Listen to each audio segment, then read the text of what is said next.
Hello, I'm Z, short for Zaynab El Bernoussi, and I teach politics at the International University of Rabat. And in this short video, I'm going to talk about understanding demands of dignity in the 2011 Egyptian Revolution. And I'm going to do so by presenting my book, Dignity in the Egyptian Revolution, Protest and Demand During the Arab Uprisings, published by Cambridge University Press in 2021. In the book, I talk about karama, which means dignity in Arabic, and it was one of the main slogans for the 2011 revolution in Egypt that led to the resignation of late President Hosni Mubarak after 3 decades in power. The main idea of my research was to capture the multiplicity and contradictions in understanding a cornerstone concept like dignity and refute the argument that there could be a universal understanding of this concept. In the book, I argue 3 things. First, there are multiple understandings of dignity which reject statements that attempt to present an Egyptian understanding of dignity or a Western understanding of dignity, and more importantly, a universal understanding of dignity.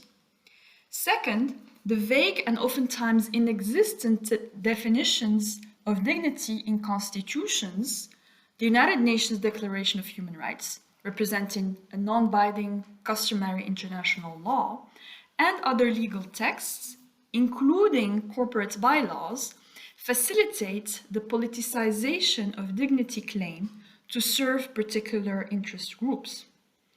And lastly, 3, the variety of issues attached to claims of dignity give an insight on structural, meaning stemming from a global view, structural problems of a capitalist order, especially the widening gap between the rich, the middle class, and the poor, also on the interference of religion and politics, and on issues of social and political development. Preliminary rounds of interviews showed that there are 4 main themes that people associate with dignity.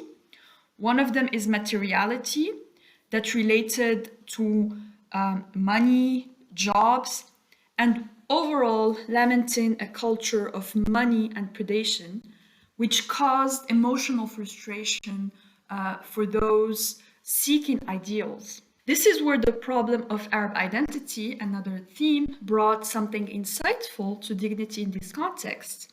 One of the remarks was that there is something about the feelings of being an Arab, what I referred to as Arabness in my research, that made protesters think that their identity makes them some sort of noble and elevated soul.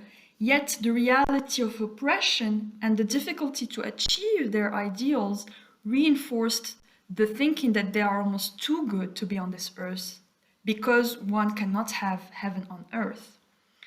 The theme of faith, meaning dignity is in faith, was often insightful to the Islamist alternative for governance in the countries of the region.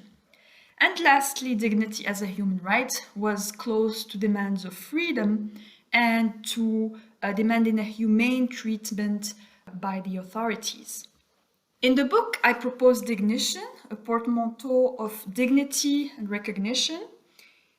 In Arabic, it gives a portmanteau between i'tiraf, recognition, and dignity, karama, so i'tikram, and in French, a portmanteau between dignité, so dignity in French, and reconnaissance, recognition, so dignisance. Dignition is about demanding dignity recognition, and it is an attention catcher. It screams, I am here. It has the ability to signify many things to many and different people.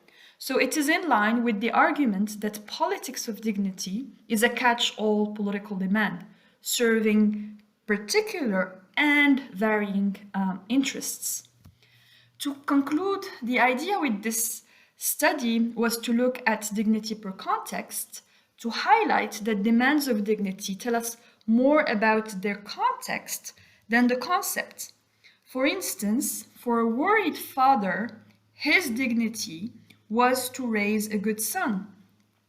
Dignity as a concept can be a moment, a feeling, or an expectation. And this shows the importance to reinstitute the term in the form of life. Thank you for your attention.